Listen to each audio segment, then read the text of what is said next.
Hello everyone and welcome to Around the World channel. Today I'm going to be talking about prostitution in India. Prostitution is a complicated problem with a long history in India. It's a difficult subject and people have different ideas about how to handle it. In this video I'll tell you about the history of prostitution in India, how it's treated by the law in India, and the challenges and opportunities that sex workers in India experience. Understanding prostitution.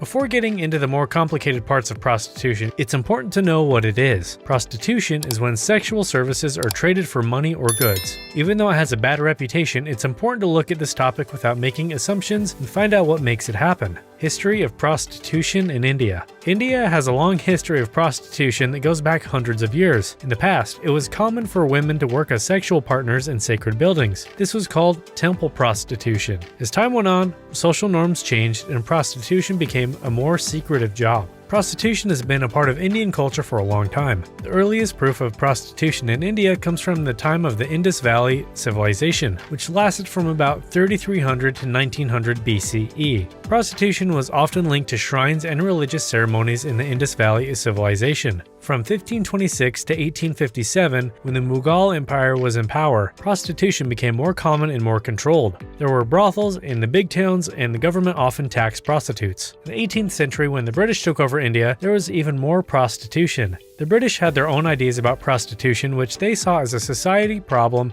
that needed to be managed. The British passed a Contagious Disease Act in 1860. This law said that prostitutes could be arrested and held for medical exams. This law was criticized by many people, and in 1888 it was finally thrown out. The Indian government made prostitution and pimping illegal in 1956 when it passed the Immoral Traffic Prevention Act, but the act did not make prostitution itself a crime. The Immoral Traffic Prevention Act, 1956. The Immoral Traffic Prevention Act, which is also called the ITPA, makes it illegal to do things like solicit, pimp, and run prostitutes. But it makes a difference between prostitution that is chosen and prostitution that is forced. This is done to protect people who are pushed into prostitution. In recent years, the idea of making prostitution legal in India has gained more support. Proponents of legalization say that it would lead to better rules, better healthcare, and safer working conditions for sex workers, but people who are against it worry about the moral, ethical, and social effects of this. Why women and girls enter prostitution in India. In India, women and girls go into prostitution for many different reasons. Here are some of the most popular ones.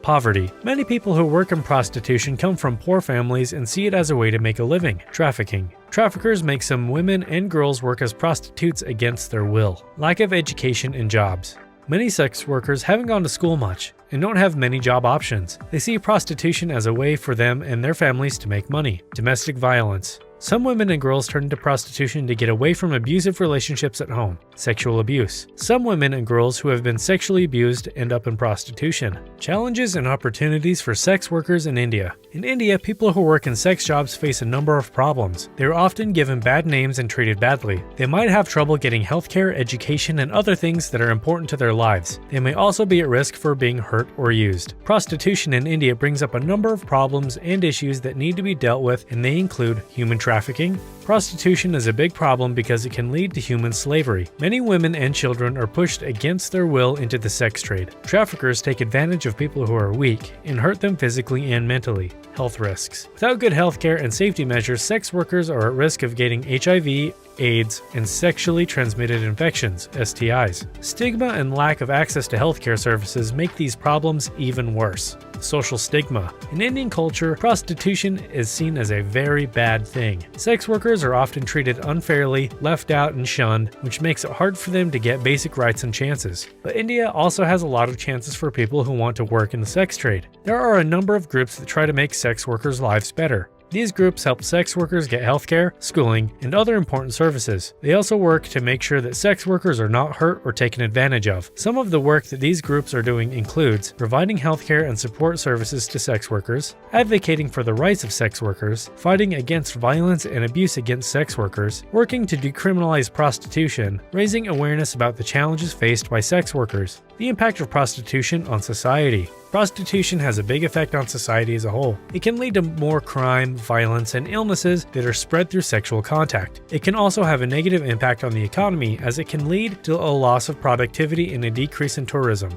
What can be done to help sex workers? There are many ways to help people who work in the sex trade. One important step is to decriminalize prostitution. This would get rid of the shame and prejudice that sex workers face and make it easier for them to get services and help. It would also help them report crimes and abuse more easily. Giving sex workers access to education, healthcare, and other tools is another important step. This would help them get out of the cycle of poverty that keeps them prostituting and improve their lives. We also need to try to change how people feel about people who work in the sex industry. We need to fight against the stereotypes and biases they face and understand that they are people who deserve to be treated with respect and dignity. Thank you for joining us today. If you found this video informative, please give it a thumbs up, share it with others, and subscribe to our channel for more videos like this. See you in the next video.